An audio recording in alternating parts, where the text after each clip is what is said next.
profesi apa yang bisa ditekuni itu disebut sebagai cost control engineer, ya, cost control engineer.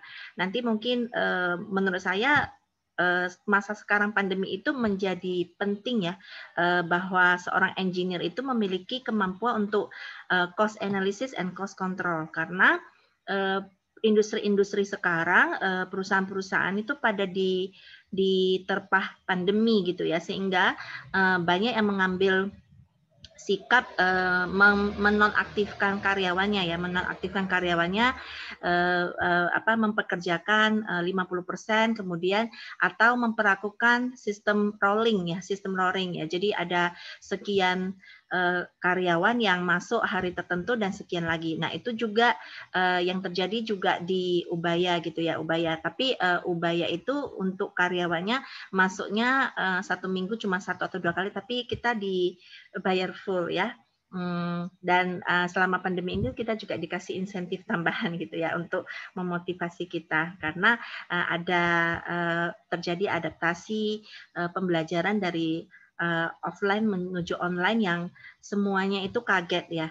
Tapi setelah berjalan ya, setelah hampir 1 tahun, mungkin guys Anda juga menjadi lebih terbiasa ya untuk online ya, buka mata, wis gak usah mandi, gak usah gosok gigi, Abraham bisa ambil secangkir kafe dengan marshmallow-nya di depan laptop gitu kan, Yesa gitu kan, terus gak usah make up dan seterusnya, bensinnya hemat banget gitu ya, dan seterusnya. Jadi yang ditakutkan adalah sekarang siswa maupun mahasiswa itu custom terhadap pembelajaran daring, dan kemudian kalau kita berbalik lagi ke luring itu butuh adaptasi lagi ya, tapi kita tetap berharap bahwa pembelajaran tatap muka itu memiliki efek yang lebih efektif gitu. Nah, kalau untuk daring kan harus kalau saya sih tidak efektif di depan Zoom 3 jam mendengarkan ini ya, lebih enak recording terus diputer-puter. Jadi itu salah satu kelebihannya. Nah, cuma hari ini kayaknya kita akan sedikit full untuk membahas karena tadi materinya belum ada recordingnya untuk bahan arsip. Di sisi lain kita akan selesai lebih awal karena nanti ada mahasiswa yang ikut lomba yang rencananya mereka akan berkumpul di tempatnya Bu Ini ya, tempat Bu Ini jam 3-an mereka akan datang gitu, lomba International Statistic Competition gitu. Nah, Bu Ini mau menemani mereka ya, hopefully nanti bisa selesai ya. Nah, kalau minggu lalu Anda tidak terlalu bermasalah ya, saya yakinlah dengan canggih-canggihnya Anda semua ya, tidak ada terlalu bermasalah untuk material costing ya, hanya repitasi saja. Kita merepeat kembali metode FIFO ataupun LIFO ya, average tidak ada latihan, dan itu adalah two most common use material costing methods ya, metode pembiayaan bahan baku ya. Nah, sekarang hari ini kita akan membahas bagaimana metode costing untuk labor dan overhead ya, secara logika mungkin Anda sudah bisa ya, tapi ini Anda dikenalkan dengan beberapa metode dan aplikasi yang bisa Anda gunakan ya. Nah, kita lihat di sini bahwa HPP kemarin itu adalah direct material ditambah direct labor ditambah manufacturing overhead. Kemudian Bu Yeni juga ada menjelaskan kenapa direct material and direct labor itu disebut sebagai planned cost ya. Karena kalau kita memiliki satu produk ya, katakanlah kita sekarang memproduksi minuman dalam kemasan ya, apakah itu susu Saridele atau jus buah, kemudian kita open PO ya. Nah, kalau produksinya ini biayanya adalah 10.000, mostly kita akan lihat bahwa 40 ya to about 70% costing itu akan dikontribute dari prime cost, apakah itu direct material and direct labor ya. Sisanya 30% itu adalah manufacturing overhead-nya.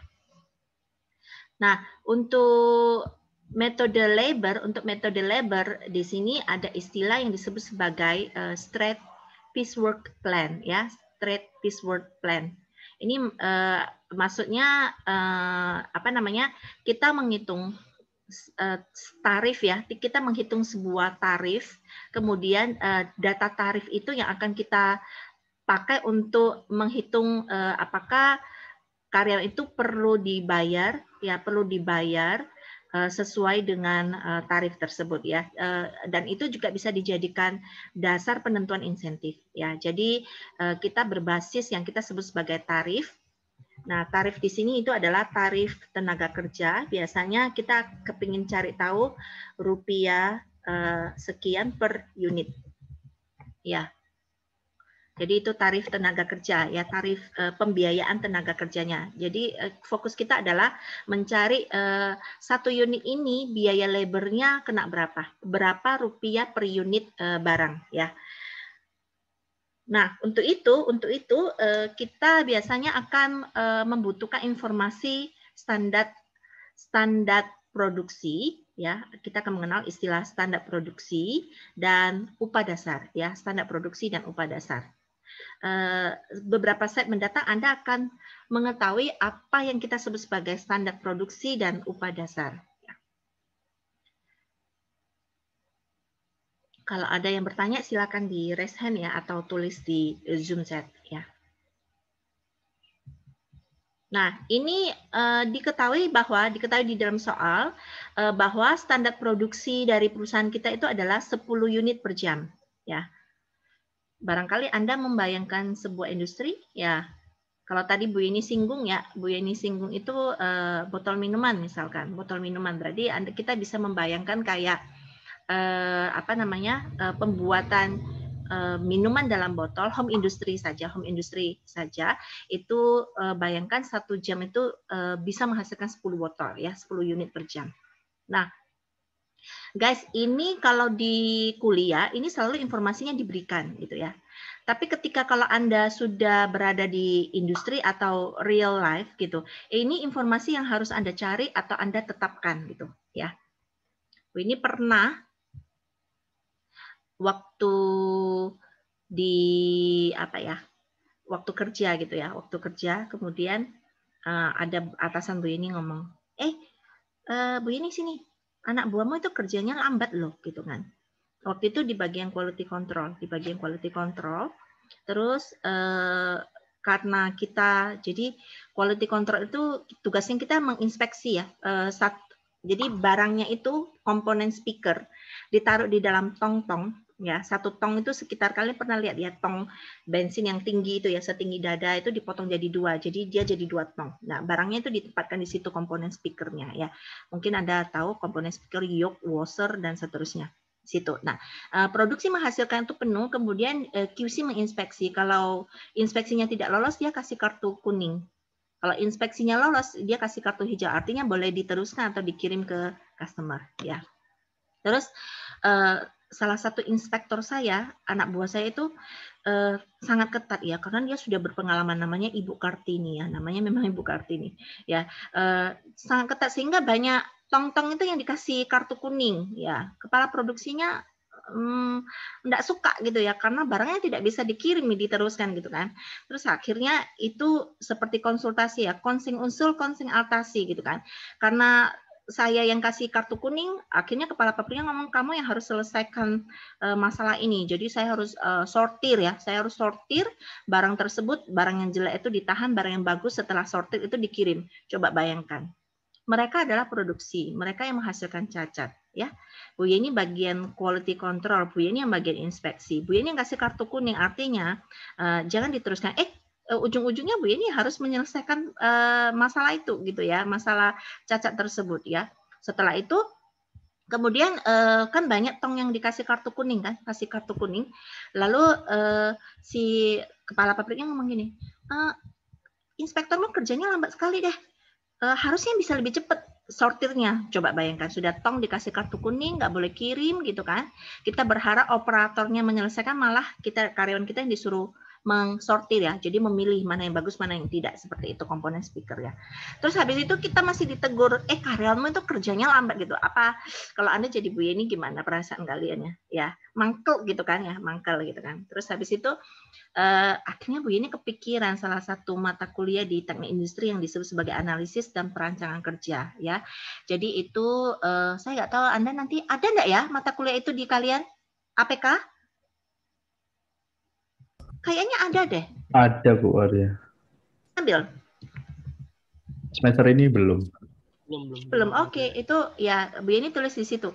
Salah satu caranya disebut sebagai time motion study ya di TI itu namanya mata kuliah analisis perancangan kerja ya, perancangan kerja.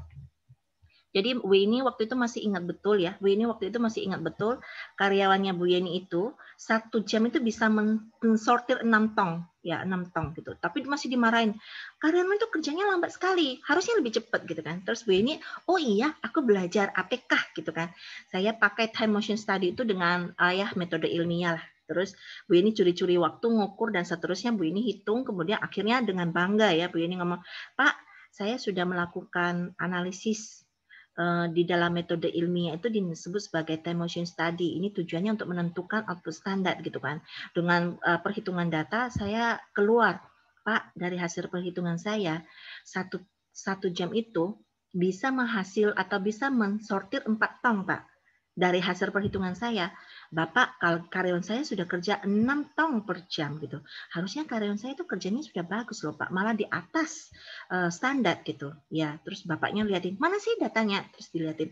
Habis itu sudah diem gitu kan, sudah diem terus oh oke deh ya. Jadi maksudnya ketika kita mau berargumentasi kepada atasan kita atau menunjukkan ini, kita mesti menunjukkan bukti dulu ya, perhitungan, dasar perhitungan sehingga yaitu akhirnya atasan kita akan mikir bahwa Bu ini orangnya tidak macam-macam nih ya, waktu berargumen juga punya dasar gitu. Akhirnya saya ngomong justru karyawan saya itu kerjanya cepet Pak gitu kan.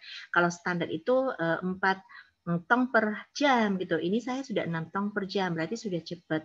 Tapi sebenarnya masalahnya bukan di cepat atau tidaknya karyawan saya menginspeksi Bapak, tapi lebih ke kalau operator Bapak tahu itu cacat, tolong dong mesinnya dihentikan sebentar, diperbaiki dulu, jangan barang cacat itu diteruskan gitu. Nah, akhirnya kita menjadi enak kan proses diskusinya. Nah, itu juga yang nantinya akan Anda peroleh. Sehingga di perusahaan itu ini istilahnya sering disebut juga output standar ya.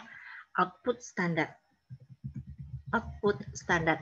Artinya kalau Anda semua ini ada Samuel, ada Abraham, Javerio, Yesa, Tiffany gitu bekerja di perusahaan yang sama untuk memproduksi botol minum tadi gitu ya. Dengan kita ngomong jus-nya kita, minuman dalam kemasan itu adalah manual ya, manual bukan otomatis mesin gitu ya. Kita mesti pakai saringan dan seterusnya. Operator ikut berperan di situ ya dengan dibantu alat-alat pendukungnya. Kita masih ngomong manual production karena mostly industri kita itu masih manual production ya. Tapi kalau kita ngomong teh dalam kemasan seperti Ichi Ocha dan seterusnya, itu Bu ini juga pernah visit ke perusahaannya Garuda Food gitu kan.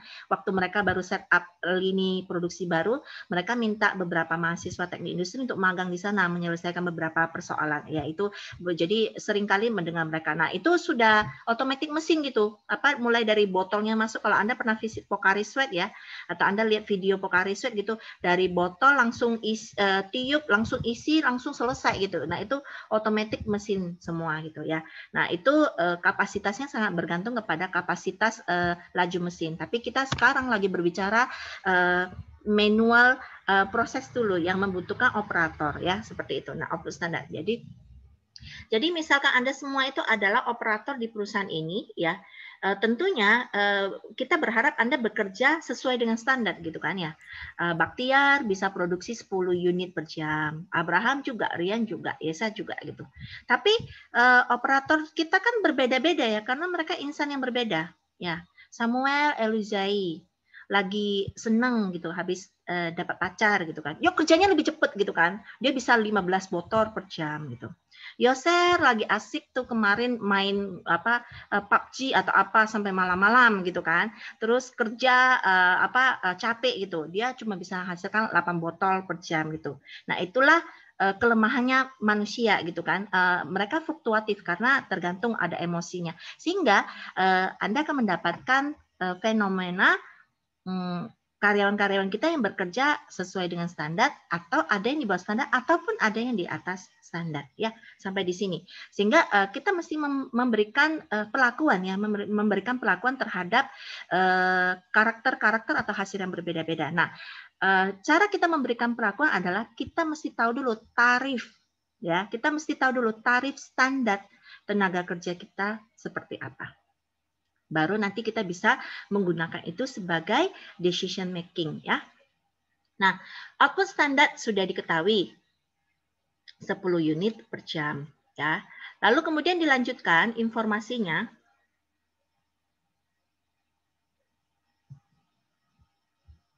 Nah, kemudian diketahui upah standar rupiah 8.000 per jam, ya, upah standar. Jadi ini dua informasi, ya. Informasi kedua adalah upah standar. Nanti latihan soal berikutnya kita juga akan mendapatkan bagaimana cara mendapatkan upah standar. Untuk kali ini dua taken dulu informasi yang bisa Anda terima langsung dari soal, ya. Tapi real-life ini semua harus dicari, ya. Nah, setelah Anda mengetahui seperti ini, maka Anda bisa menghitung tarifnya dong. Coba hitung. Tarif upah standar per satuan itu berapa? Berapa rupiah per unit? Guys. 800. 800. Dapatnya dari mana? 4.000 bagi 10. Ya, kita tahu bahwa kita punya 8.000 per jam. Ya, kemudian kita harus, ini 8.000 per jam nih. Kemudian kita harus cari informasi, 1 jam bisa menghasilkan berapa? 1 jam bisa menghasilkan 10 unit per jam, ya. Sehingga kita akan mendapatkan nilainya adalah 800, ya, 800 per unit. 800 per unit, ya. Nah, itu yang kita sebut sebagai tarif, ya, tarif tenaga kerja, 800 per unit. Dari mana 800 per unit? Maka upah standar itu bisa diperoleh dari upah standar atau tarif itu bisa dihitung dari upah dasar atau upah standar dibagi output standar atau standar produksi kita, ya. Jadi rumusnya tidak usah saya nulis, tapi Anda bisa langsung hitung. Ini dari upah standar dibagi standar produksi atau output standar. Ya, nah setelah ini tarif itu bisa kita jadikan satu dasar untuk pengambilan keputusan, ya, satu dasar untuk pengambilan keputusan, ya. Ini akan lanjutkan slide berikutnya, ya. Sampai di sini dulu harusnya tidak ada terlalu masalah, ya. Ya, oke.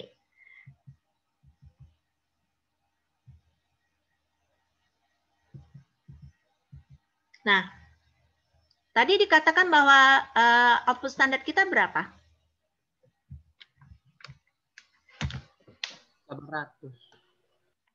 Output standar kita adalah 10 kan ya? Iya, 10, Bu. 10, ya.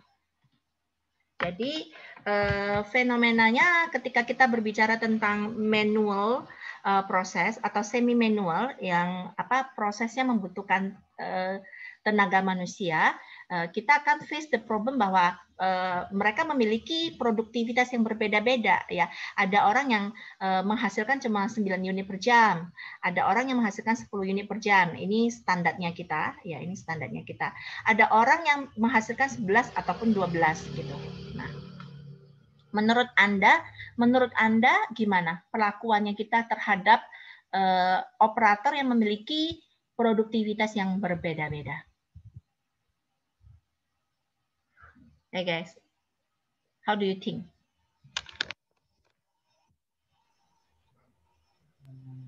Dikasih bonus, Bu. Ini siapa yang jawab? Yoser, Bu. Yoser.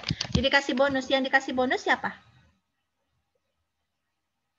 Untuk pekerja yang di atas standar operasinya, Bu. Oh, di Standar. atas standar. Kalau yang di atas standar dikasih bonus, bagaimana mereka yang bekerja di bawah standar? Diperingatkan, Bu. Oh, diberi peringatan. Ya, berarti pendekatannya user itu disebut pendekatan reward and punishment ya, reward and punishment gitu ya. Ya, bisa seperti itu ya. Tapi ketika kita memberikan reward dan punishment, kita harus lihat dulu kondisinya ya, kondisinya. Nah, kita balik lagi kembali ke sini. Bu ini setuju?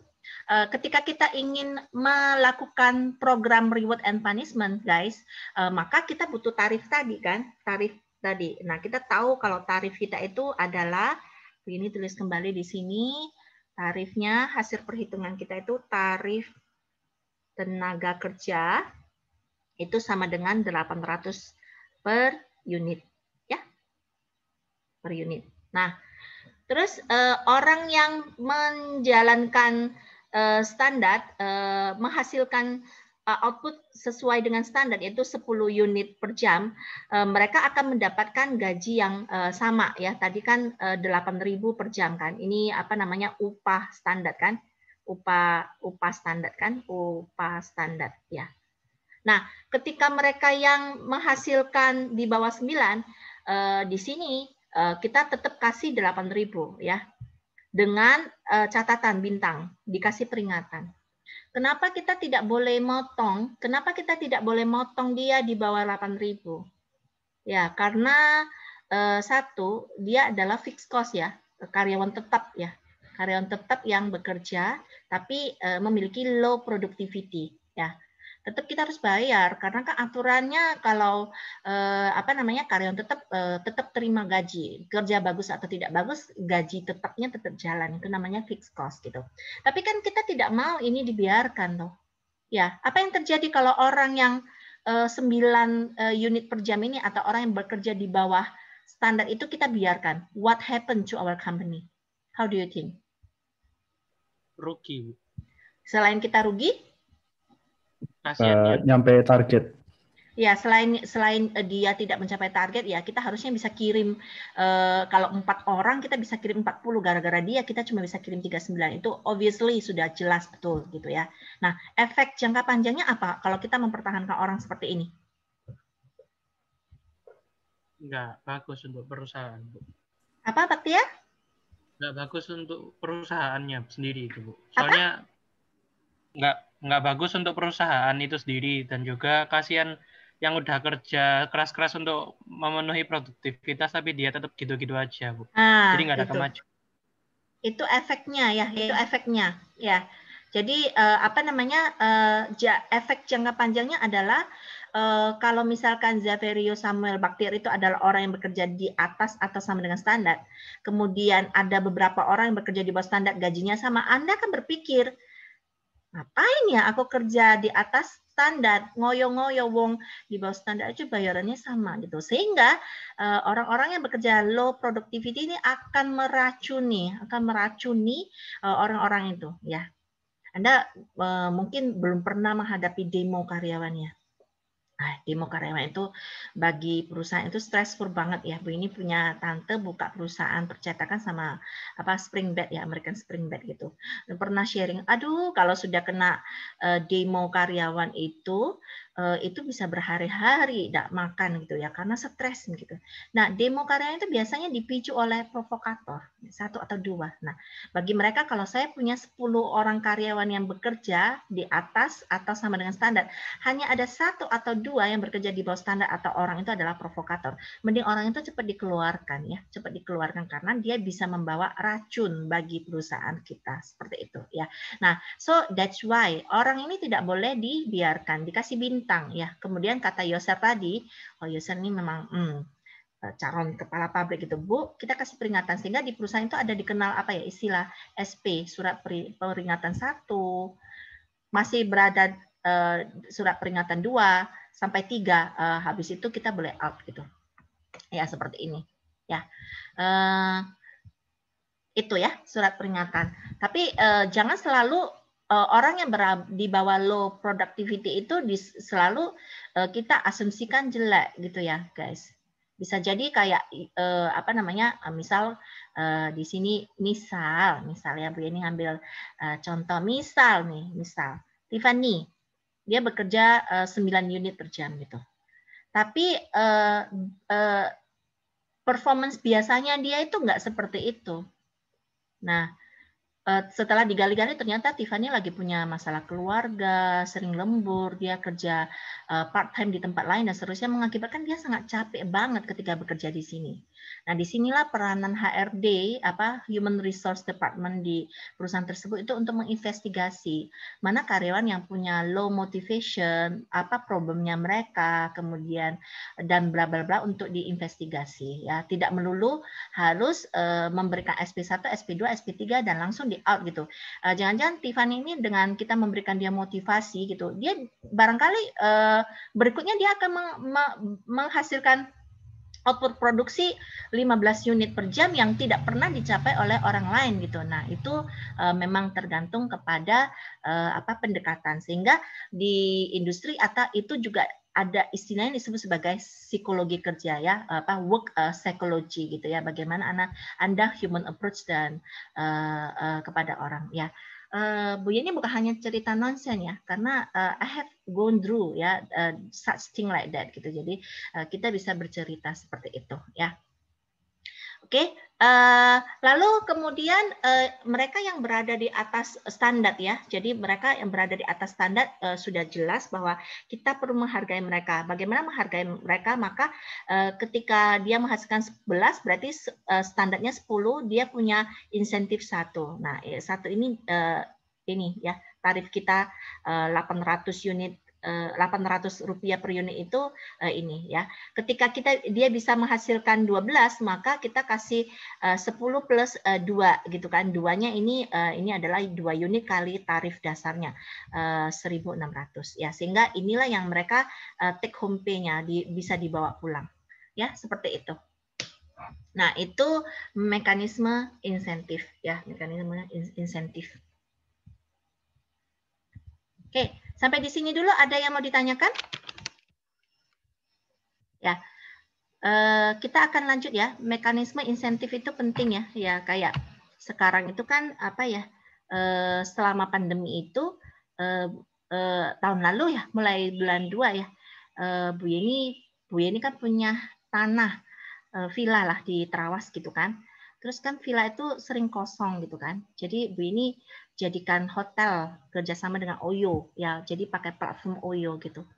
Ya dan ternyata lumayan ya, dari pandemi yang begitu stressful sampai sekarang tuh okupansinya sekitar 80-90% karena villanya Bu Yeni itu kayak rumah kecil-kecil tapi tamannya luas gitu, dan orang-orang suka ke sana ya untuk menghabiskan masa capeknya mereka di Surabaya, nggak bisa kemana-mana, jadi itu penuh dengan taman gitu. Nah, ketika Bu Yeni punya karyawan, Bu Yeni pakai sistem insentif ya, insentif untuk memotivasi mereka. Ya, nah kenapa seperti itu? Pengalamannya adalah waktu Bu Yeni mau cari kos untuk ini informasi kos di Tenggilis, karena rumah Bu Yeni kan di Tenggilis. Terus waktu Bu Yeni cari kos, Bu Yeni ketuk-ketuk tanya karyawannya, ini masih ada kosnya? Bapaknya marah-marah gitu ya. Nggak ada kos. Loh, ini ada berapa kos? Ada 10. Yang sudah penuh berapa? 6. 4 masih kosong kok nggak ada. Ya, bagi dia karyawan yang dikerja fix ya, kalau Anda dibayar sebagai karyawan yang jaga kos 10 penuh semua dengan hanya satu yang penuh 9 kosong, tapi bayar gajinya sama, maka Anda akan bekerja apa? Ya mending kos-kosannya sepi loh daripada rame ya kan. Karena rame kan Anda harus membersihkan 10 kamar gitu ya. Saya feelingnya oh ya betul nih, karyawannya itu tidak mau kos-kosannya penuh gitu kan, karena semakin penuh dia kerjanya semakin banyak ya.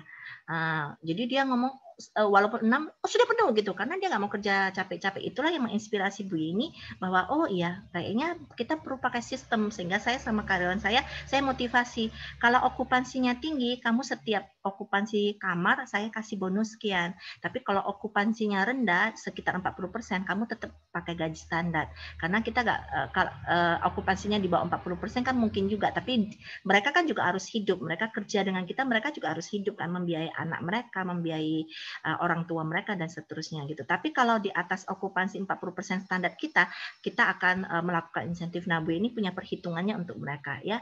Nah, syukurlah ya sekarang Bu ini bisa memperkerjakan 3 orang yang salah satunya janda yang dulu gajinya cuma 300 atau 400 dari suaminya, dan suaminya sudah meninggal pula gitu, seperti itu ya.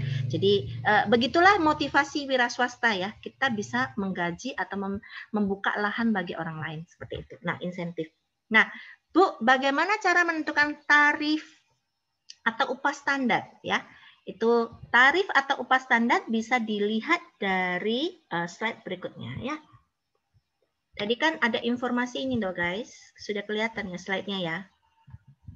Ya. Kelihatan, Bu. Angka 8.000 per jam ini loh. Salah. Angka, ya betul, angka upah standar ini datang dari mana? Ya, ini datangnya dari slide berikut ya. Jadi Anda bisa menentukannya dari ini ya. Nah, sekarang Bu ini meminta Anda untuk menghitung ini guys. UMK Surabaya, bagaimana menghitung upah standar gitu ya? Kalau misalkan orang tua Anda pernah punya supir gitu kan, supirnya nganter Anda sekolah gitu kan, waktu SMA, terus nganter kuliah gitu kan, terus kadang jemput Anda telat gitu karena Anda punya PR sampai jam 7 gitu. Biasanya kan orang tua Anda memberikan gaji lembur gitu. Nah, gaji lembur ini patokannya apa? Bisa salah satunya lewat perhitungan upah standar ini. Nah, kita mulai dari aturan yang ada, standar pemerintah. Coba Anda browse dulu UMK Surabaya sekarang tahun 2021 ya. Anda cari dulu ini angkanya berapa ya. Kemudian ada aturan pemerintah ya, pakem gitu ya, bahwa 1 minggu itu diasumsikan 40 jam kerja ya. Jadi 1 minggu itu perusahaan biasa kerja 40 jam. Ya, itu semua orang sudah tahu lah. Ya, kerja dosen juga kerjanya 40 jam dari jam 8 sampai jam 5 kalau 5 hari ya dan seterusnya. Kemudian ini ada output standar yang diketahui. Ini ada yang nulis di chat. 4,3 juta. Ya, boleh. Ya, angkanya coba di browse ya. Nah, kemudian setelah itu Bu ini meminta Anda untuk menghitung upah standarnya per jam ya dan tarifnya. Ya, silakan Anda coba dulu ya guys. Ya, nanti Anda download PowerPoint-nya atau Anda tulis di Word gitu. Nanti Bu ini minta Anda share screen ya, salah satu dari Anda ya untuk pembahasannya ini. Oke? Sementara itu Bu Yeni akan istirahat ya sambil Anda yang beraktivitas ya. Jadi 1 minggu 40 jam itu 1 bulan 4 minggu. Jadi Anda bisa mendapatkan 1 bulan itu ada berapa jam kerja ya. Ada berapa jam kerja kan? Ini ada berapa jam. Nah, tapi pengaturannya gimana? Terserah karena aturan pemerintah mengatakan bahwa 1 minggu 40 jam.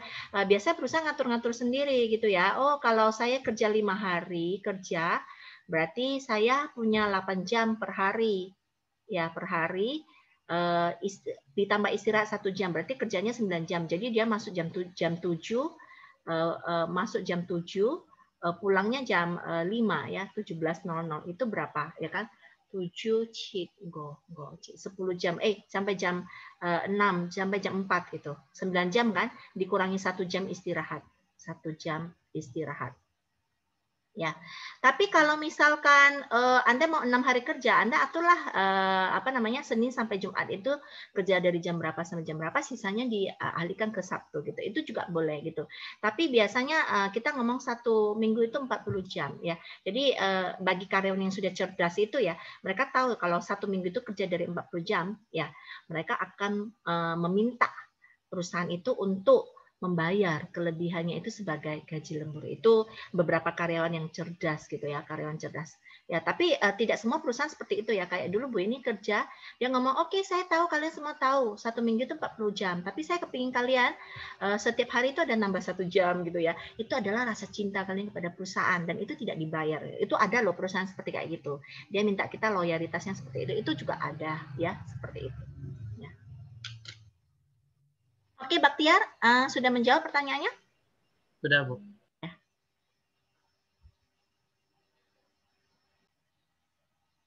Oke, silakan jelaskan. Bisa di share apa? Bisa di apa? Zoom, diperbesar itu tulisannya. Maksudnya saya perbesar. Visualnya ya. Oke, lagi. Oke, ya. Nah, UMK 4,3 ya. Yakinkah? Bu ini cek dulu ya UMK. Kalau bisa yang persis gitu loh angkanya dari pemerintah. 4300. Saya coba cek. 4300 479 guys. Coba kamu ketik di situ. 4,3 jutanya ganti 4300 479 ya. Ya. 1 minggu itu kerja 40 jam, ya. Terus bisakah ini, bentar ya, ini berarti dapatnya dari mana?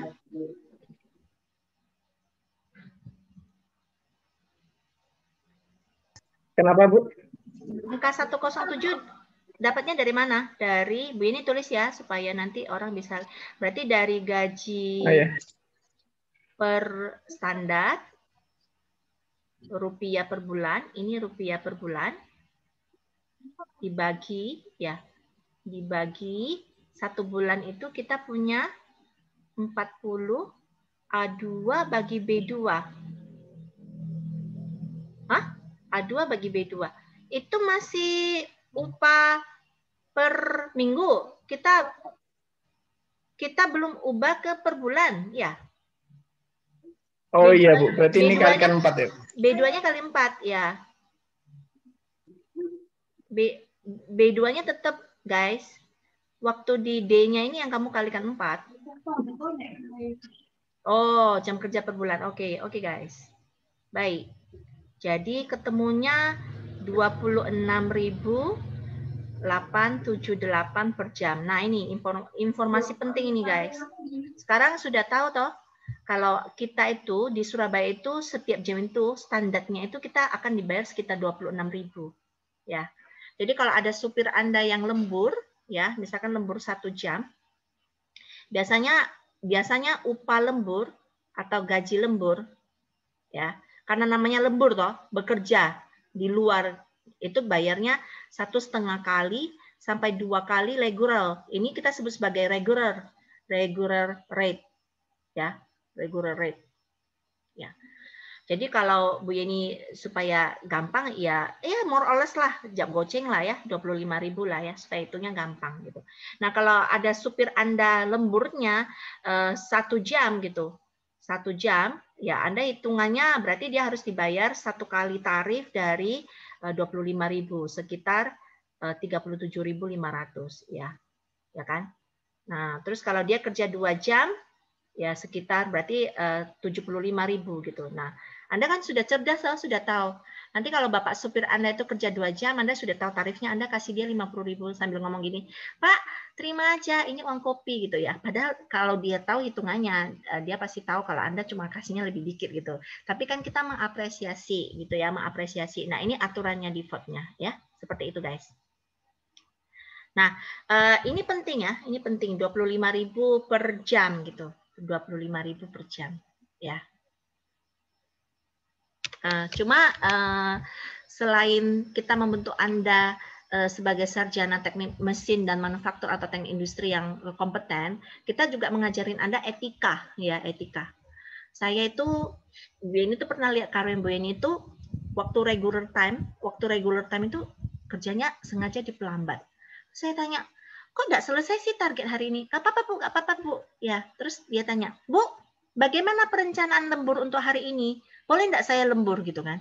Terus saya ngomong, ngapain kamu lembur? Ya kerjaan saya belum selesai gitu. Oh, jadi ada yang sengaja regular time-nya itu sengaja tidak mencapai target supaya mereka melemburkan diri gitu kan ya, demi mendapat pencaharian pendapatan. Itu boleh ya, lembur itu boleh karena bayarannya kan lebih tinggi gitu kan.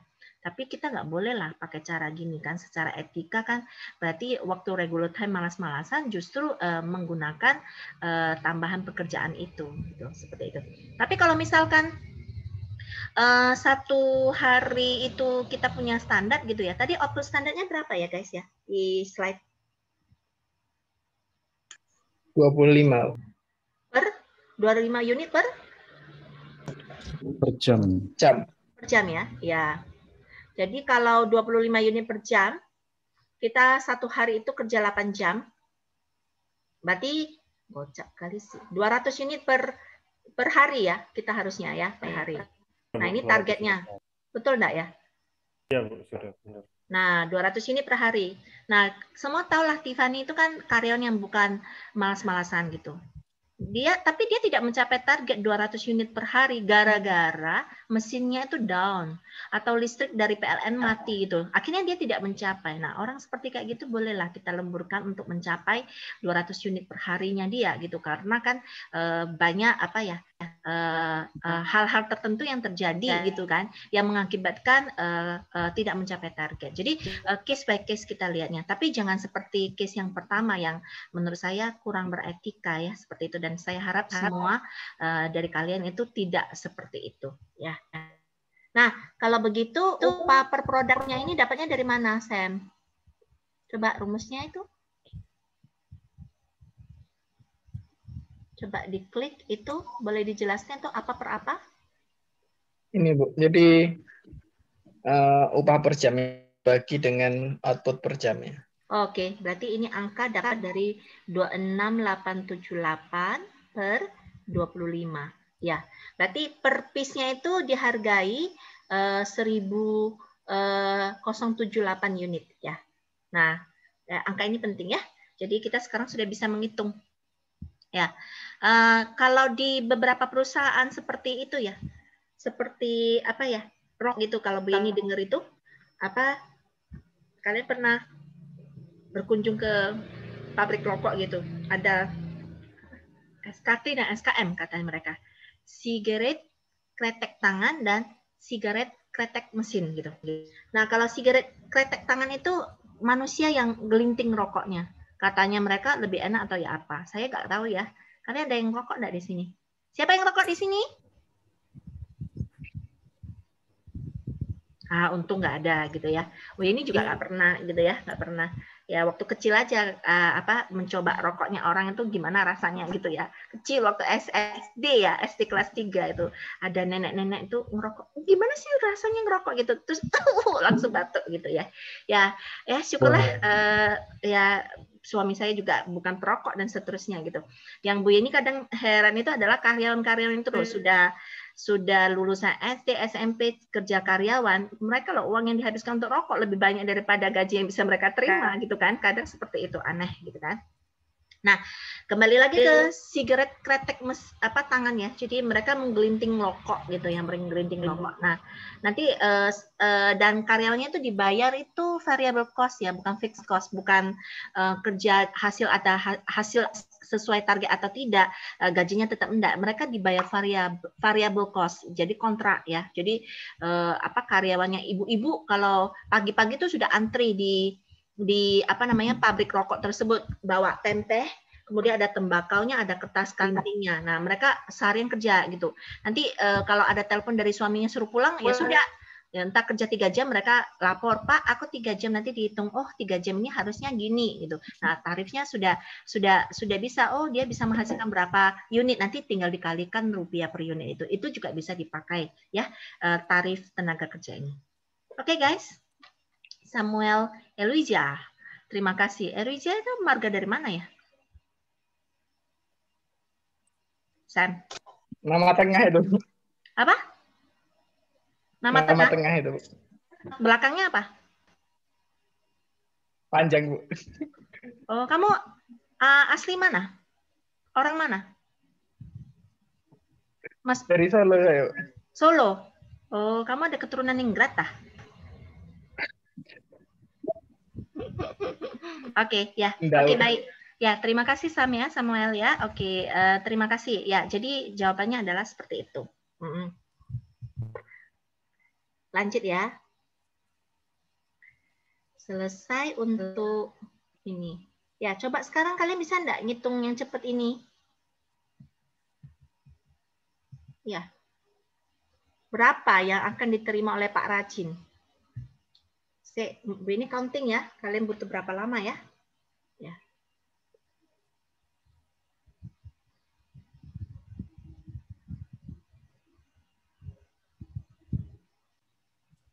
Oke, ini dicoba dulu contoh soalnya, nanti jawabannya akan kita bahas bersama. Ya. Untuk melihat berapa upah yang bisa diperoleh Pak Rajin selama 1 minggu, ya, jadi gaji mingguan.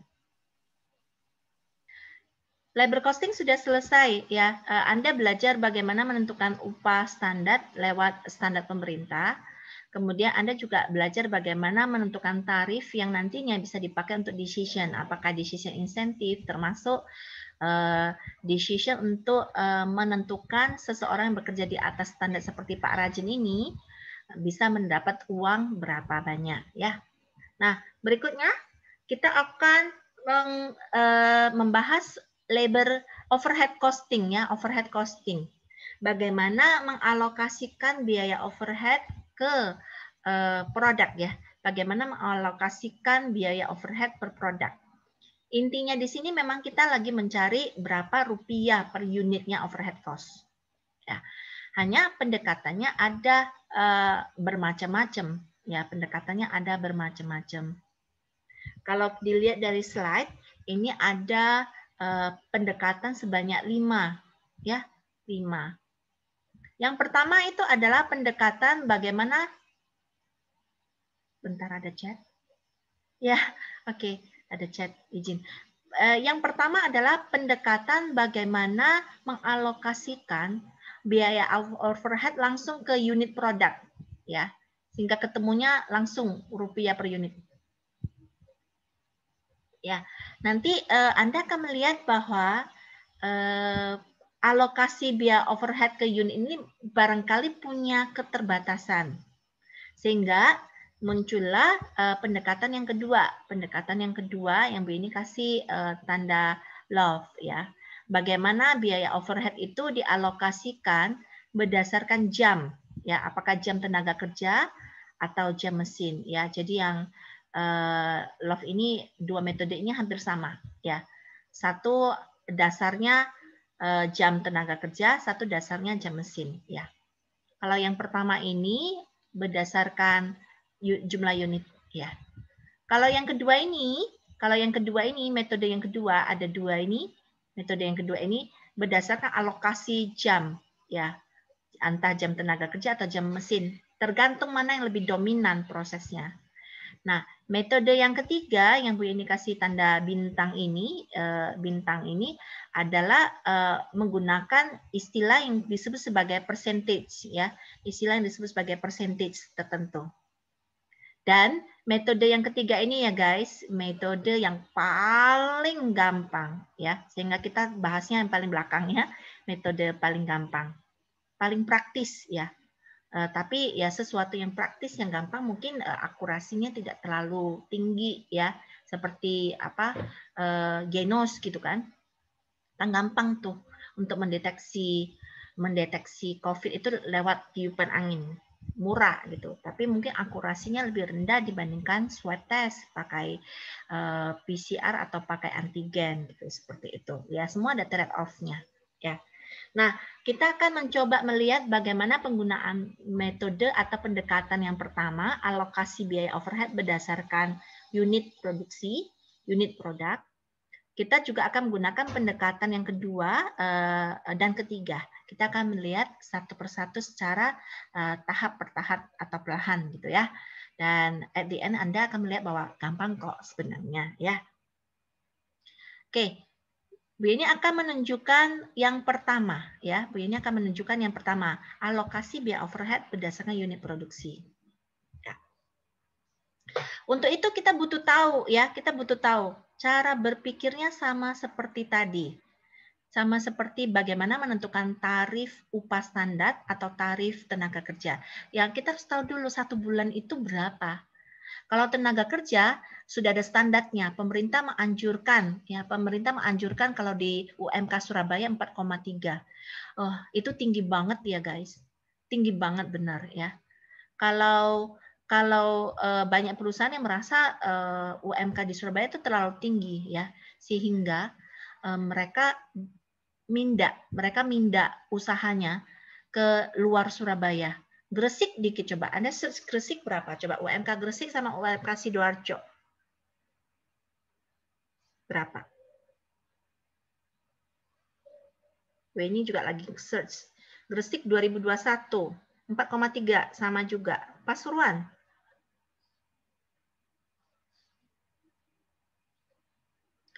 Pasuruan 4,2 ya, Mojokerto 4,2, Malang 3 juta. Coba bayangkan gitu ya.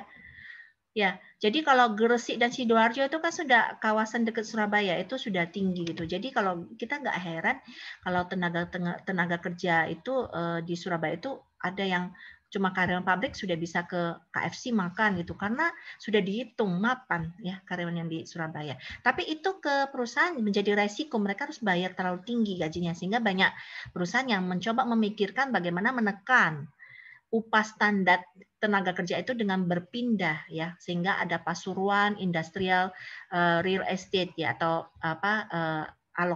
daerah lokasi industri di Pasuruan, karena Pasuruan lebih murah. Malang juga masih 4,3 ke 3 juta jauh loh. Nah, seperti itu. Nah, itulah juga kenapa alasannya beberapa perusahaan di itu ya, kayak perusahaan Nike ya, mereka memproduksi sepatu, tapi mereka merelokasi pabriknya. Jadi mereka tidak punya pabrik, mereka minta pabrik-pabrik di negara berkembang atau negara terbelakang gitu ya, untuk memproduksi sepatu mereka, baru dikasih brandednya mereka gitu, karena labor cost-nya lebih murah ya, sehingga akhirnya banyak perusahaan merelokasinya di Vietnam dengan asumsi bahwa upah standarnya Vietnam akan lebih rendah daripada Indonesia juga kan. Nah, seperti itulah alasannya beberapa perusahaan juga merelokasi ya. Ada Bu ini pernah bimbingan, Bu, pabriknya dari Surabaya pindah ke Madiun karena lebih murah ya. Selain lebih murah, pabriknya itu harus dekat dengan sumber bahan baku ya. Waktu itu lupa pabrik apa, tapi bahan bakunya itu banyak di Madiun gitu ya, seperti itu. Nah, itu ada beberapa alasan. Nah, sama ketika kita berbicara mengalokasikan overhead, maka kita harus tahu satu bulan itu habis berapa overheadnya. Nah, ini adalah beberapa contoh data overhead yang bisa kita kumpulkan selama satu bulan ya.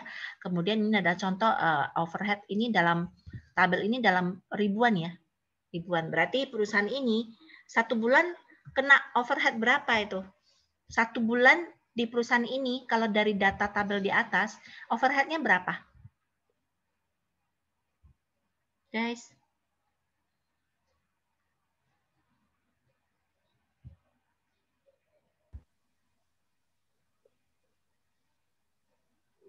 Riko? 100.000 ya, Bu. 100.000. Ya, ada yang lain? Fieri David? Kalau dari tabel ini, biaya overhead satu bulan di perusahaan Anda berapa?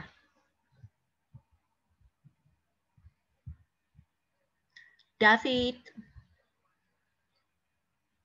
Oke. 100.000. Hah? 100.000? Ya, enggak ya. Belum tepat ya. 100.000 itu di situ itu artinya 100 juta ya.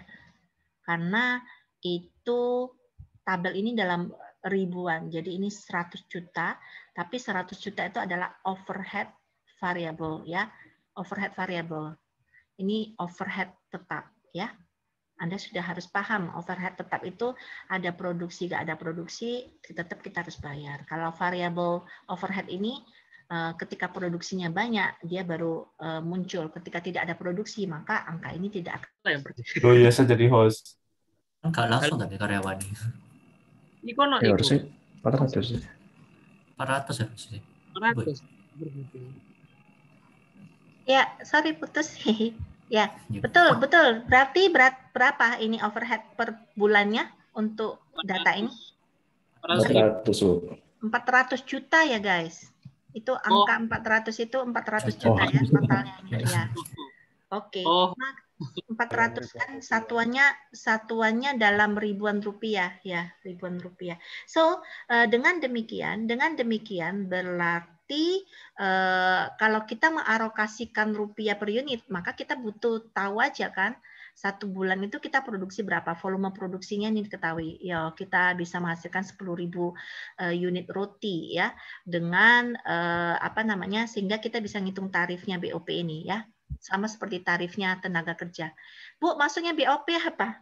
Biaya overhead pabrik ya. Jadi BOP ini adalah biaya overhead pabrik. Overhead pabrik. Atau Bu ini suka nulis FOH juga, factory overhead ya, cost. Nah, berarti tarifnya ini datang dari mana? Tarif BOP-nya kita menggunakan pendekatan yang pertama, yaitu biaya overhead per bulan, fix maupun variabel, 400 juta dari tabel sebelumnya. Kemudian 1 bulan, ini rupiah per bulan, ya. Kemudian 1 bulan kita bisa menghasilkan 10.000 unit per bulan, standar produksi kita, maka tinggal dicoret, kita akan mendapatkan tarif BOP per unitnya adalah 40.000 ya, per unit. Ya, ini sama seperti ini ya. Nah, itu cara yang sederhana guys ya. Nanti kalau kita sudah dapat rupiah per unit overhead, kita tinggal direct material cost yang kalian dapati dari metode FIFO atau LIFO, ya kan? Ketemu rupiah per unit, tambah direct labor cost tadi kan seperti perhitungannya tadi rupiah per unitnya kita tahu gitu kan. Tambah FOH rupiah per unit, semua rupiah per unit, maka kita sudah bisa menghitung HPP kita atau yang kita sebut sebagai biaya produksi per unit. Ya, itu kerjaannya kita nanti beberapa contoh di depan biaya produksi per unit. Oke guys, nah dengan demikian Anda sudah bisa menghitung. Nah, tadi Bu Yeni singgung di depan apa yang kita sebut sebagai cost control engineer. Ya, cost control engineer itu adalah melihat komposisi ini, mana yang bisa ditekan gitu selama pandemi ini. Oh, listrik kita paling banyak di overhead gitu. Nah, kerjaannya kalian lah, teknik mesin dan manufaktur, bagaimana re-engineering atau merekayasa mesin ini supaya hemat gitu kan. Oh, ganti komponennya atau apa gitu kan, atau mekanisme kerjanya diganti.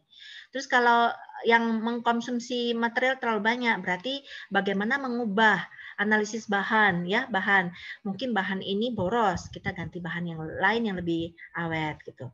Atau direct labor cost, bagaimana menentukan metode kerja yang lebih efisien. Nah, itulah tugasnya salah satu dari engineer ya, sebagai sarjana teknik, yang mau teknik mesin, mau teknik manufaktur, mau teknik industri, ya kita bisa menganalisis biaya sehingga kita bisa menekan ya. Nah, untuk beberapa slide ke depan itu adalah kita menghitung tarif BOP ya. Bagaimana menghitung tarif BOP. Pendekatan yang pertama sudah selesai. Langsung saja Bu, 1 bulan itu biayanya berapa? Langsung dibagi bulan tersebut kita produksi berapa. Ya, gampang kan? Seperti labor tadi. Oke, itu pendekatan yang pertama. Sampai di sini ada yang ditanyakan?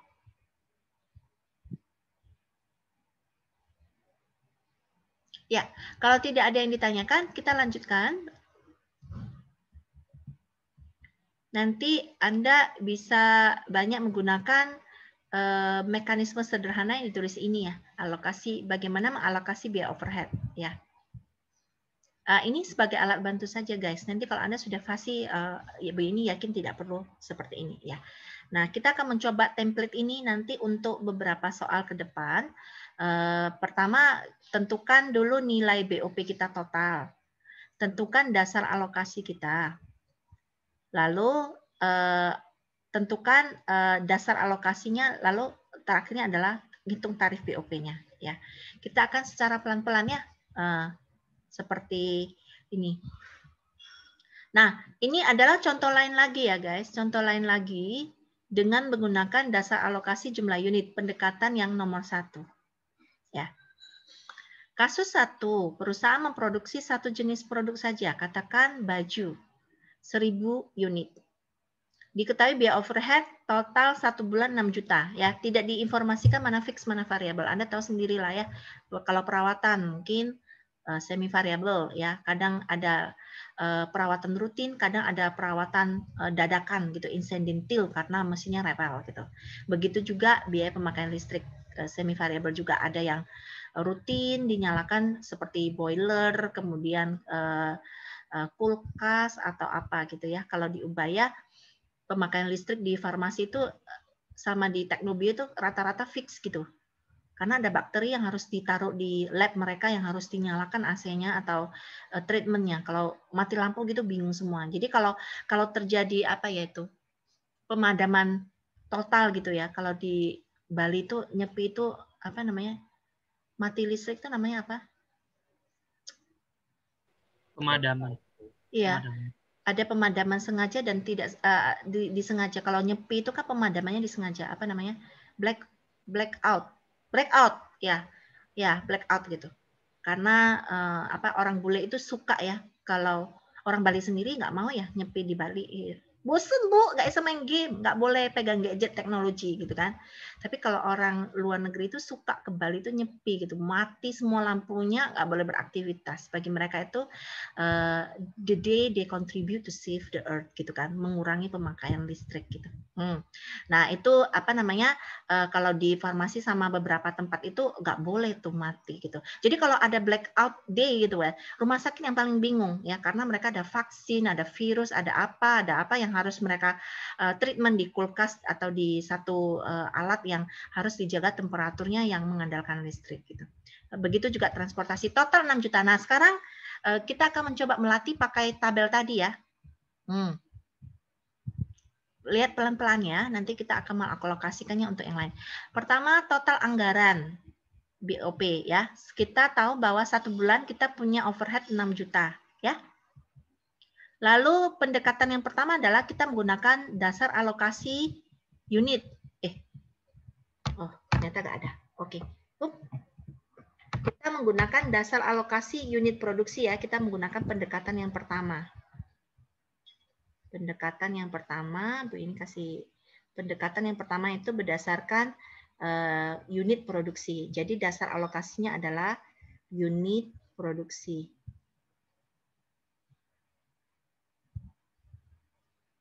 Bu ini pelan-pelan nonton Anda seperti ini ya. Kalau Bu ini mungkin sudah tidak butuh. Ya, oke. Nah, karena dasar alokasi kita unit produksi, bolehkah Anda lihat slide sebelumnya berapa produksi kita dalam 1 bulan untuk 1000 ya. 1000, maaf tadi bukan roti ya, tapi baju ya, 1000 unit.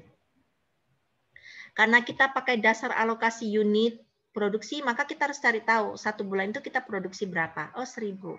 Maka dengan demikian kita bisa ngitung tarifnya. Bagaimana datangnya tarif? Tarif kita berarti dari BOP-nya dibagi sama alokasi.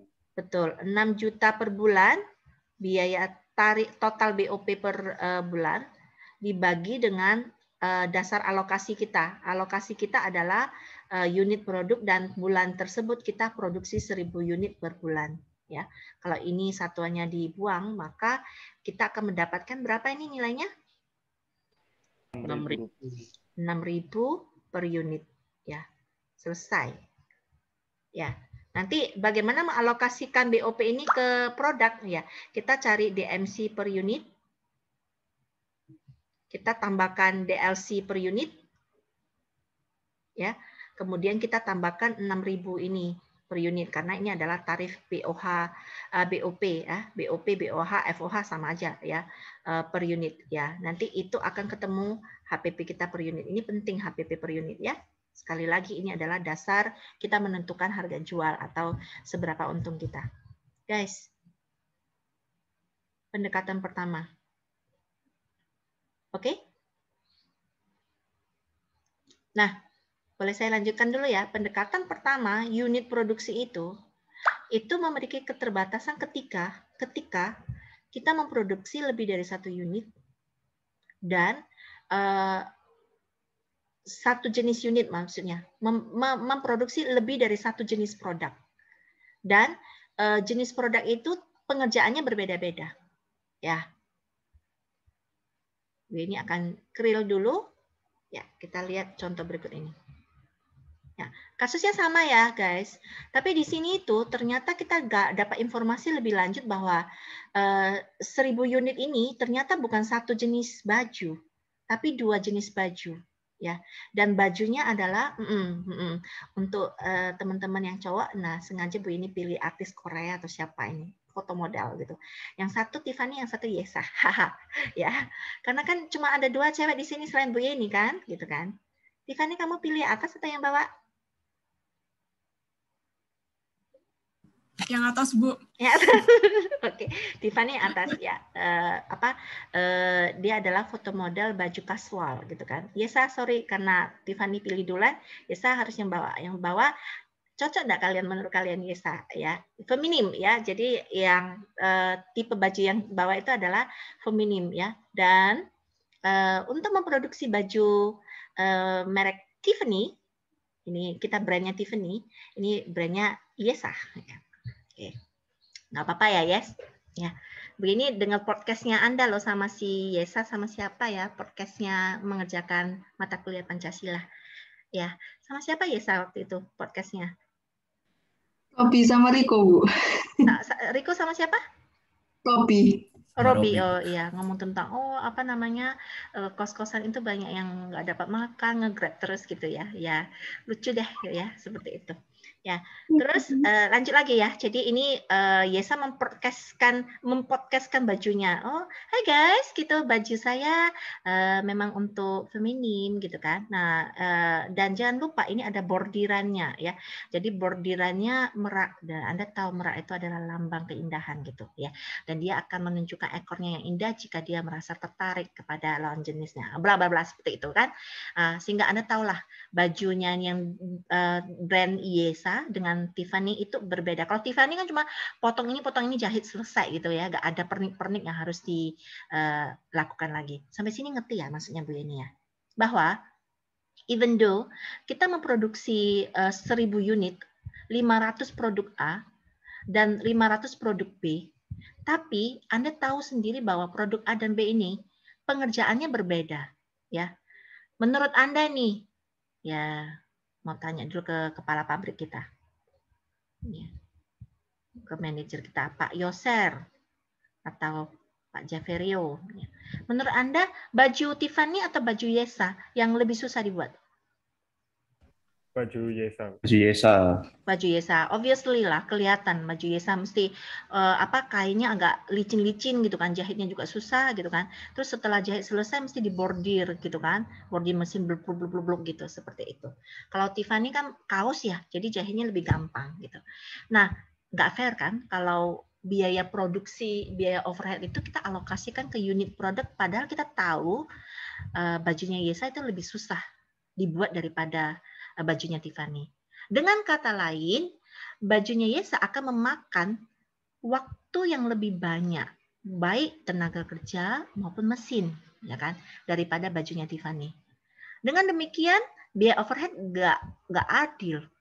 Kita mengalokasikan berdasarkan unit produksi, karena kalau dari unit produksi, kita lihat memang sama-sama produksinya sama-sama 500. Paham ya, guys? Sini ya. Oke. Nah, informasi lebih lanjut. Informasi lebih lanjut menunjukkan bahwa data berikut ya, Anda lihat-lihat ya. Dicatat dulu, nanti Bu ini mau pindah ke Excel gitu kan. Ya. Nih.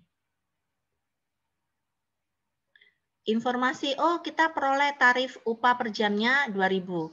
Ya, no matter who work, apakah Tiffany atau Yesa di pabrik tersebut bagian jahit gitu, mereka kan dibayar 2.000 per jam. Angkanya yang kecil-kecil aja loh ya, kita memang lagi latihan. Jadi nggak masuk di akal nggak apa-apa, yang penting angka ya, sebuah angka atau perumpamaan. Lalu kita tahu bahwa 1 bulan itu kita memproduksi A 500, B 500 sama banyaknya. Lalu di sini informasi sesuai dengan dugaan Bapak kita Pak Javerio dan Pak Yoser bahwa produk B itu untuk 1 unitnya itu butuh 6 jam. ya. Sedangkan produk A itu 2 jam per unit, ya, guys. Kemudian di sini diketahui bahan bakunya 10.000 untuk produk A karena bahannya kaos. Kalau bahan bakunya B 20.000 karena ada kain untuk bordir, benang untuk bordir, terus kainnya ada kain yang agak licin gitu ya.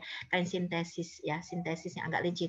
Ya kalau mau ngomong sutra juga mirip seperti itu. Jadi anyway, itu menunjukkan bahwa bahan bakunya beda, ya guys. Oke. Ya, sekarang Bu Yeni akan mencoba menghitung HPP berdasarkan alokasi unit produksi, ya.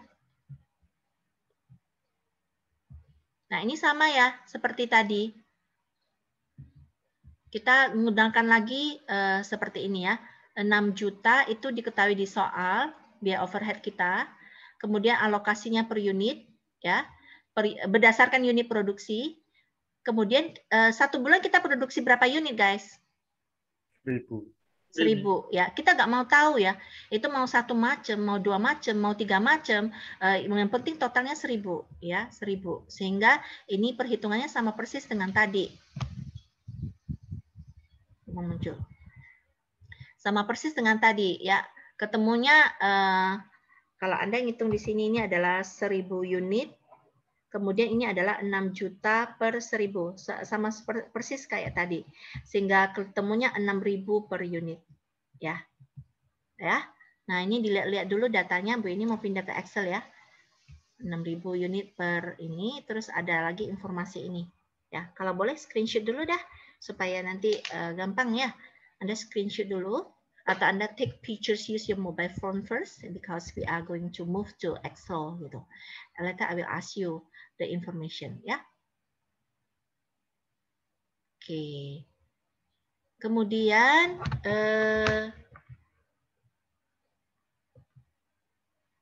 sekarang Bu ini sudah berpindah ke Excel. Sudahkah kalian? Screen-nya sudah berpindah ke Excel? Sudah, Bu. Sudah, Bu. Sudah, oke. Nah, kita coba kerjakan ya. Ini baju merek Tiffany. Kita kasih TF. Ya. Ini baju merek Yesa. Yesa nama lengkapnya apa Yesa? Yesa Priscila, Bu. Oh, what a good name. Yepi. Oh, Yepi. Ya. Yepi. Ya, memilih nama itu penting ya. Jadi apa namanya? Kayak Bu ini kan tadi sudah berbicara tentang apa ya? Hotel apa penginapan yang di Trawas itu ya. Kemudian setiap Sabtu kan Bu ini bersama anak-anak ke Trawas gitu. Jadi kita sepanjang perjalanan itu memikirkan nama ya. Menurut kami memikirkan nama yang cukup bagus ya, kayak di apa namanya di yang bekerja sama dengan OYO itu kami namakan in.app gitu, in-app ya. Ya, in.app ya. Jadi istilahnya gini. Jadi kita buat tagline ya, apa namanya? Enjoy the nature, rest and come back again. Jadi kembali inap di in-app gitu. Jadi orang sekali baca langsung ingat gitu ya, in.app. Jadi anak muda banget gitu. Sehingga pada saat OYO itu ngobrol dengan kami, mereka juga ingat banget, wah nama ibu cukup khas ya, in.app gitu, kayak aplikasi tapi in, tempat penginapan gitu. Terus tahun lalu perusahaan suami Bu ini lagi set up perusahaan baru. Terus kita cerita. Terus kita memikirkan nama perusahaannya sekarang itu namanya Selalu Ada Solusi ya, bergerak di bidang retail ya. For us, it's a good name ya. Artinya ketika Anda mencari komputer itu selalu ada solusi gitu. Jadi suatu hari mau pinjem bank gitu kan. Terus banknya ngomong nama perusahaannya apa? Selalu Ada Solusi. Oh ya sudah, kalau gitu nggak usah minta laporan keuangan, kreditnya langsung lancar gitu. Karena bagi dia itu nama, wah ini bagus sekali namanya Selalu Ada Solusi gitu ya. Jadi ya begitulah Anda memiliki brand name gitu ya. Dan kadang kami lucu itu adalah brand name itu kami datang dari perjalanan Surabaya ke Trawas, ngakak-ngikik di dalam mobil sama anak-anak saya 2, satu SD kelas 4, satu SMP kelas 2 gitu. Jadi kita bisa memikirkan nama yang membuat kita sendiri suka dan bangga gitu ya, seperti itu. Nah, begitu juga nanti Anda bisa memikirkan nama mesin Anda, nama produk Anda ya, dan seterusnya. Let's say Tiffany and Yesa Priscila ya, Priscila ya. Oke, YP ya, atau YP. Apa belakangnya? Tris ya. YPT ya. Nah, Direct material cost-nya tadi berapa untuk per unitnya? Bahan kaosnya Tiffany berapa tadi di data?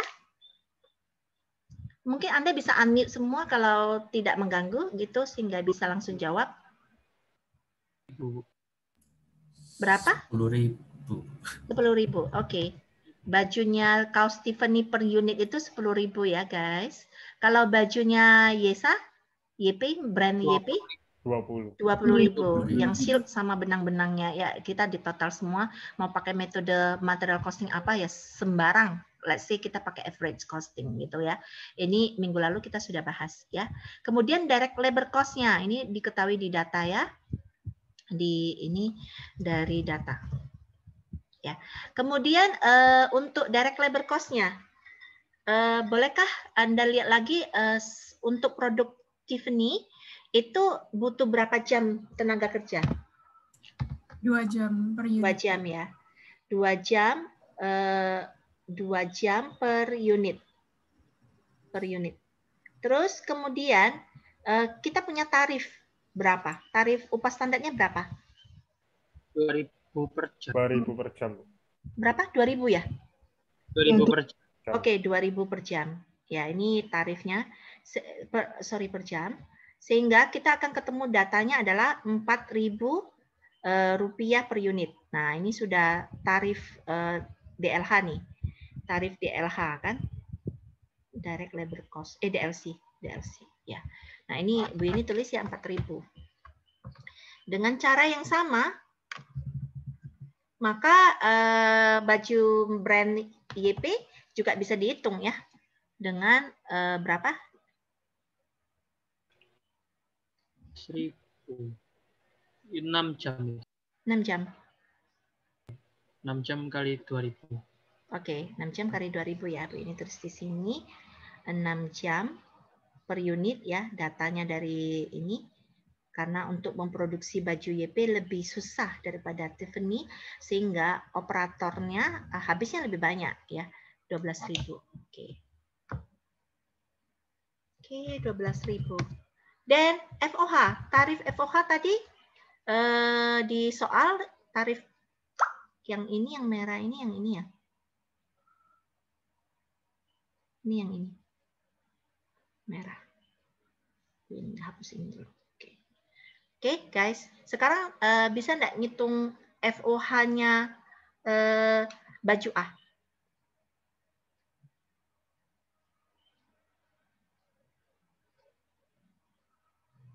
Langsung kan? Tadi kan sudah dapat tarifnya. Tadi tarifnya di slide sebelumnya berapa tarifnya?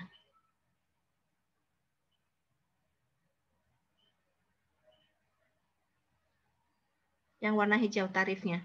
Langsung kan guys? Kan 6 juta tadi kita produksi 1.000. Kita menggunakan metode alokasi yang satu. Alokasi berdasarkan unit produksi. Kita punya biaya 6 juta. Kita 1 bulan produksi 1.000 unit, berarti kita langsung dapat 6.000 per unit kan? Nah, langsung kita gunakan di sini 6.000 per unit ya. Dan data yang sama kita pakai untuk ini. Nggak peduli ya, nggak peduli mau baju Yesa lebih susah, lebih lama gitu, nggak peduli karena alokasi pendekatan yang pertama adalah pendekatan unit produksi ya. Jadi ini tetap 6.000. Kemudian ini juga 6.000.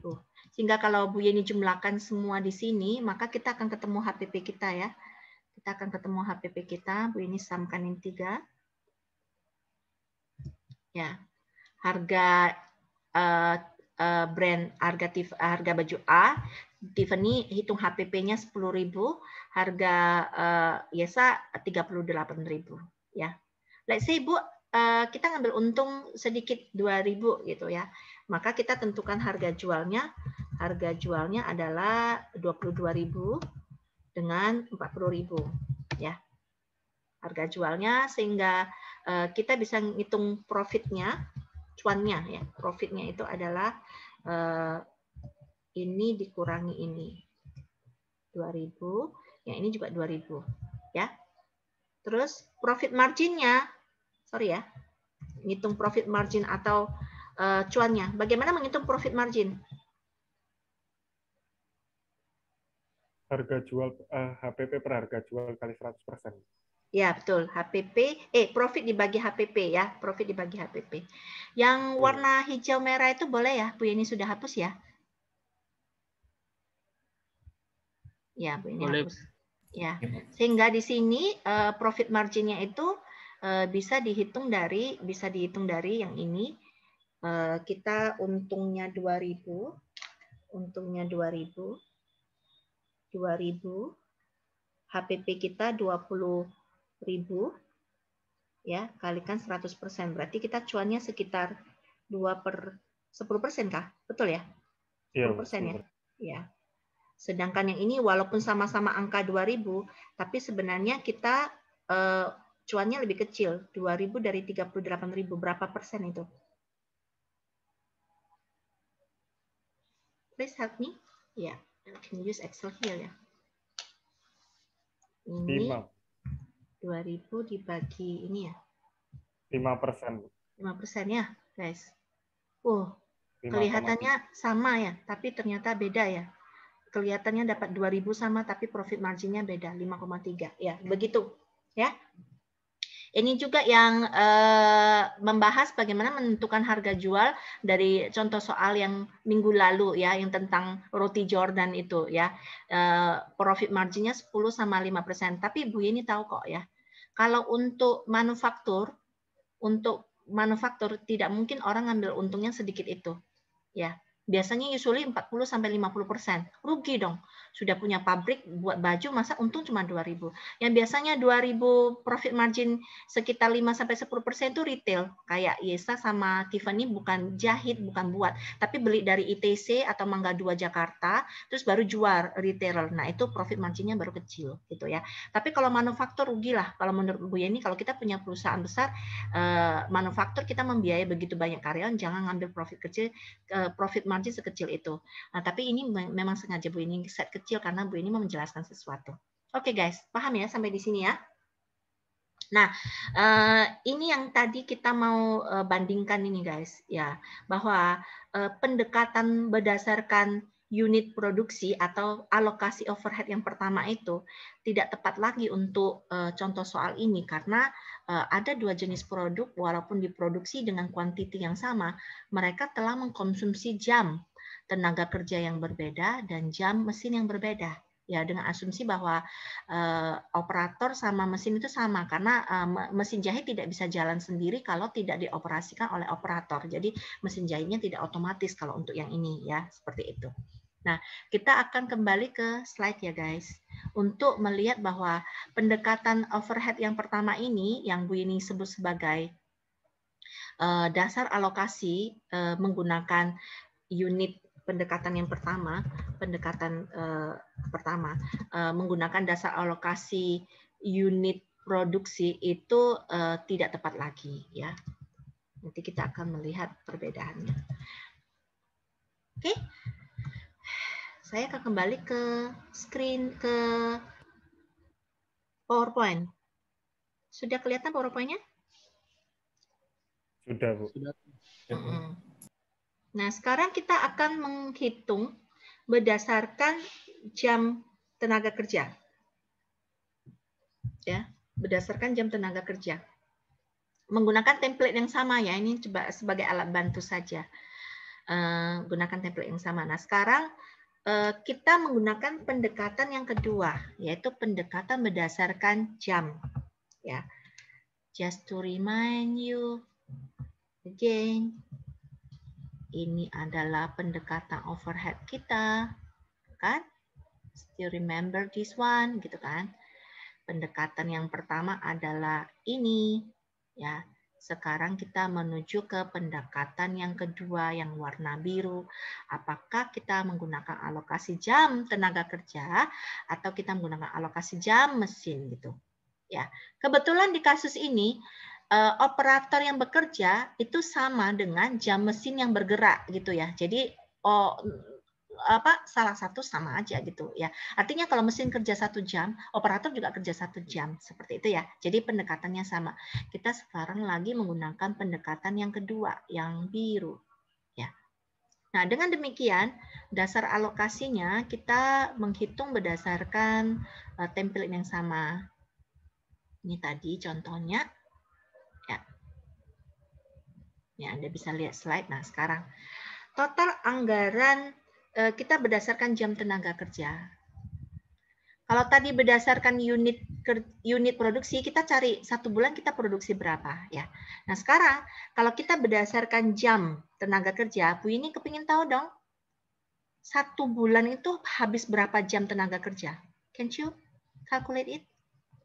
Berapa jam tenaga kerja yang habis? Yang dikeluarkan? Bisa? Dari mana?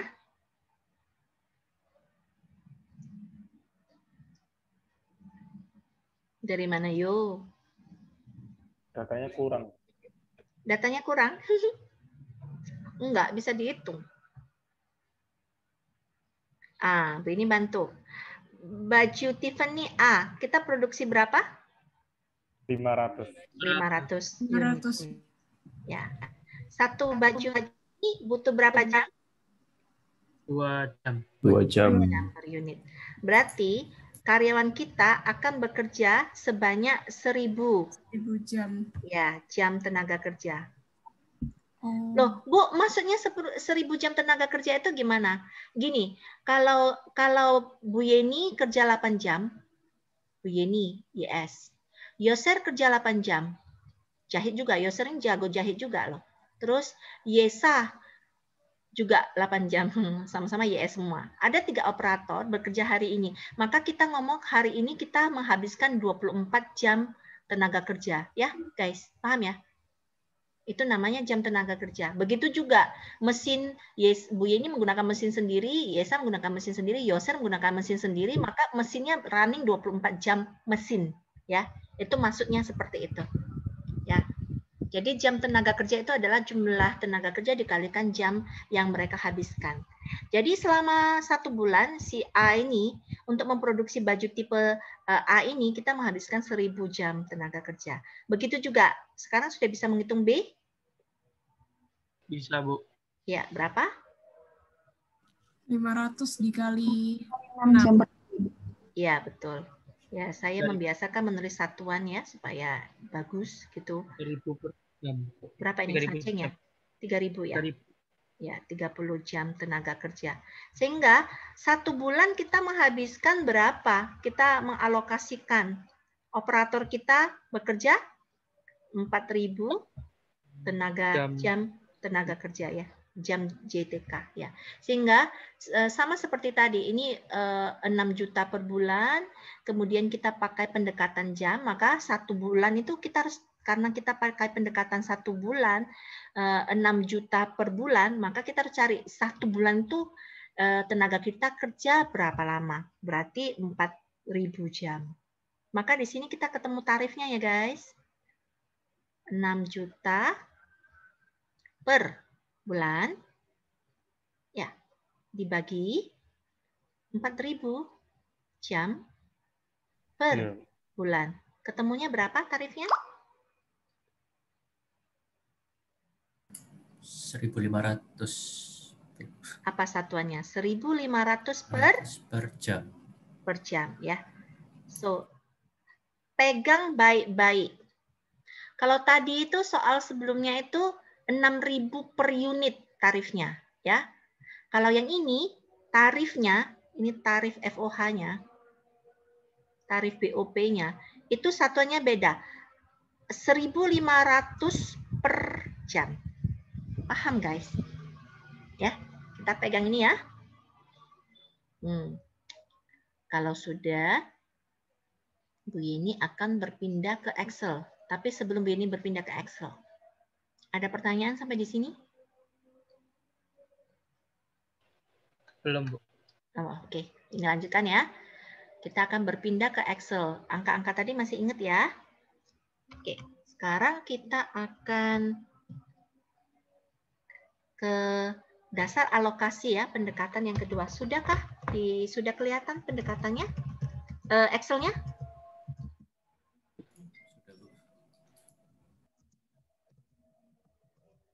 Yesa, sudah kelihatan Excel-nya? Sudah, Bu. Oke, ya kita kembali lagi ya. Direct material cost-nya sama ya, 10.000. Bentar, ini copy dulu formatnya. Kemudian bahannya sama ya, tidak ada perubahan. Ini dari data. Ya, begitu juga direct labor cost-nya sama ya. Datangnya dari, masih ingat ini datangnya dari mana? 2.000 per jam. Terus dikalikan untuk bajunya A kita butuh 2 jam ya. Yang ini 2.000 per jam tenaga kerja. Kali 6. Kita kalikan Kali 1 baju 6 ya. Nah, overhead-nya gimana? Berapa overhead di sini? 1.500 per jam. Kurang keras gak dengar? 1.500 per jam, Bu. Ya, tarifnya. Bu ini bantu. Anda jawab tadi. Tarifnya itu tarif yang kita sudah hitung, itu penting bagi kita. Tarif BOP kita tadi itu Rp1.500 per jam. Maka untuk menghitung FOH ini, dapatnya dari mana? Untuk baju A. Baju A itu dihitung setiap jam yang dihabiskan akan dikenakan biaya overhead 1.500. Nah, baju A menghabiskan berapa jam? 2 jam. 2 2 jam. Ya. Maka kita dapatkan di sini adalah 1.500 overhead rupiah per jam dikalikan 2 jam per unit. Ya, ketemulah 3.000 ya, guys. Ya. Ya, ini dari tarif BOP 1.500 dikalikan 2 jam. Ya, 2 jamnya dari mana? Dari data. Untuk membuat baju kaos tipe A itu jahitnya cuma butuh 2 jam. Dengan hal yang sama maka FOH-nya baju B bisa dihitung dari mana, guys? Sama, Bu. Ya. Sama, Bu. 1.500 Tarifnya 1.500 kali 6. 6 jam. Ya. Nah, dengan cara yang sama Bu Yeni ngitung HPP-nya sama 17.000 dan 41.000. Oke, guys. So, you can see ketika Anda menggunakan cara yang benar untuk menghitung HPP, semula Anda kira kita menggunakan harga jual ini ya. Karena kita nggak ngerti nih, kita ngitungnya pakai ini. Kita mengira untuk setiap baju A, ya, si Tiffany berhasil mendapatkan cuan 2.000, sedangkan ini kasih warna merah, hijau, ya, seneng gitu kan. Sedangkan Tiffany mendapatkan 2.000. Kita kira dengan pendekatan yang satu, kita telah menjual baju tersebut dengan harga 22.000 dan 40.000 dengan profit masing-masing 2.000. Kenyataannya harga pokok yang benar untuk baju A itu adalah 17.000. Harga pokok yang benar untuk baju B itu adalah 41.000. Dan yang di sini yang terjadi itu adalah apa? Ini Bu ini tinggal copy di sini. Bu ini ubah percentage ya. Jadi ini kenyataannya adalah setiap piece baju yang dijual tipe A oleh Tiffany, ya, oleh marketing kita, sebenarnya baju A itu mendapat untung 5.000, tapi baju B itu rugi 1.000. Ya, Anda paham toh maksudnya Bu Yeni di sini? Bahwa ketika Anda menggunakan pendekatan yang salah di dalam menghitung HPP, Anda kira Anda sudah menjual dengan untung sekian, padahal setiap baju yang Anda jual untuk produk B itu Anda menanggung kerugian 1.000 karena kesalahan cara perhitungan HPP, sedangkan metode A, baju A itu Anda mendapatkan untung 5.000, ya. Yang cilakanya adalah ternyata produk B-nya yang lebih laku daripada produk A. Anda produksi terus B-nya, ya Anda ngomong sudah berhenti aja Tif, kamu nggak usah, soalnya untungmu cuma 2.000 gitu kan. Produk B yang laku, ya untungnya sama sih ya, kita fokus aja ke produk B. Lupa kalau produk B-nya itu ternyata under costing ya. Under costing artinya perhitungan HPP-nya salah. harusnya 41.000 tapi keluarnya cuma 38.000. Coba bayangkan kalau kesalahan itu adalah fatal diteruskan. Dan ini pula yang seringkali Bu ini singgung, itulah yang membedakan Anda yang mengerti tentang costing sama cost control sama cost analysis bandingkan dengan mereka yang tidak mengerti gitu ya, seperti itu. Nah, resiko yang lain adalah seperti ini. Ya, ternyata perusahaan kompetitor juga memproduksi baju yang sama mirip dengan bajunya Tiffany, ya. Dan mereka bisa jual dengan harga 21.000. Ya, 21.000. Ya, pasti orang akan bergeser ya. Kita jual 22.000. Perusahaan tetangga bisa jual 21.000 dengan kualitas yang hampir sama atau bahkan lebih baik gitu. Terus atau 20.000 ya. Jual 20.000, terus Anda ngomong nggak bisa, kita nggak bisa nge-fight sama mereka. Mereka lo jual 20.000, kita lo 20.000 itu lo harga pokok kita gitu loh. Kalau kita jual ya nggak untung loh. Untung apa kita kerja nggak untung gitu. Padahal kalau kita jual 20.000 kita masih untung dengan pendekatan yang kedua kita masih untung 3.000. Atau dengan kata lain sebenarnya kita bisa menekan harga jual kita. Tapi karena ketidaktahuan kita bahwa cara menghitung biaya overhead yang betul berdasarkan alokasi jam mesin atau jam tenaga kerja itu menghasilkan HPP yang lebih akurat ya.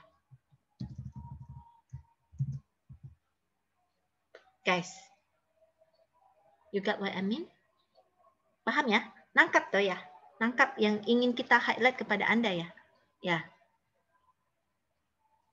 Jadi kita lihat bahwa dari sini ketika dibandingkan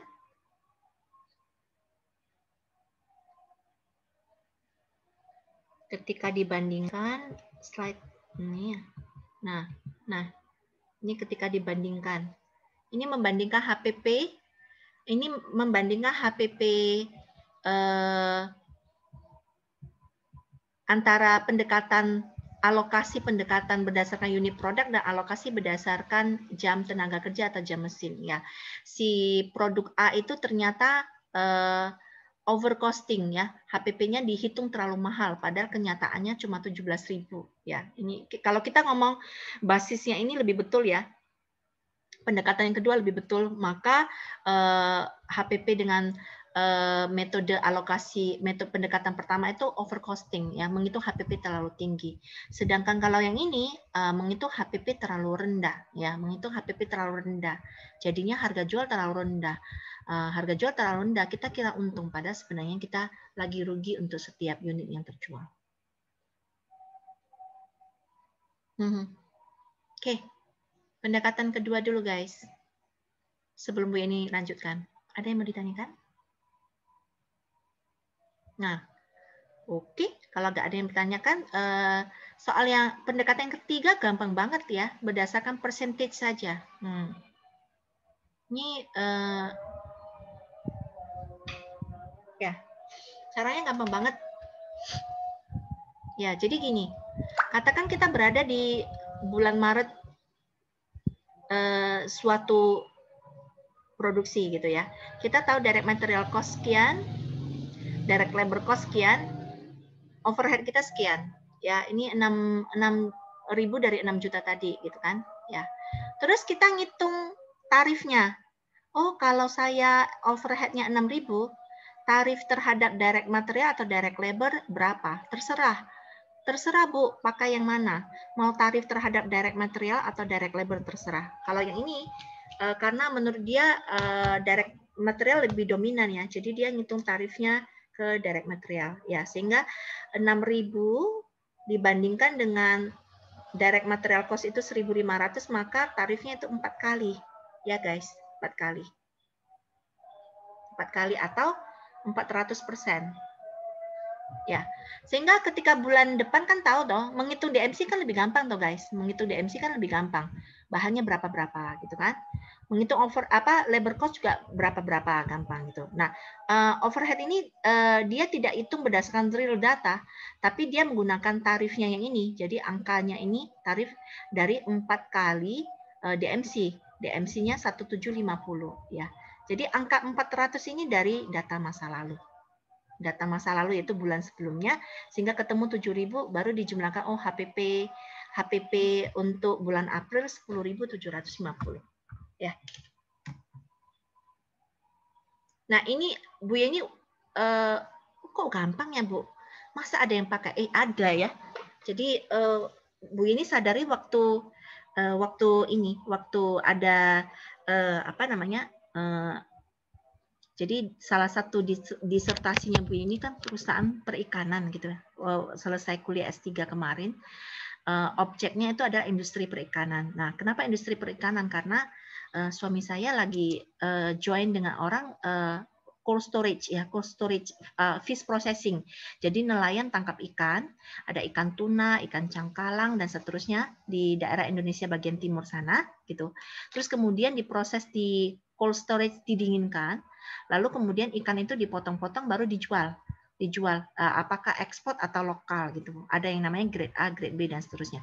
Nah, waktu itu Bu ini dengar dia ngitung-ngitung gitu ya. Jadi katakan bulan Maret itu adalah ikan jenis A, ikan tuna. Kemudian bulan April nih ikan tuna habis, nggak ada, ya kan?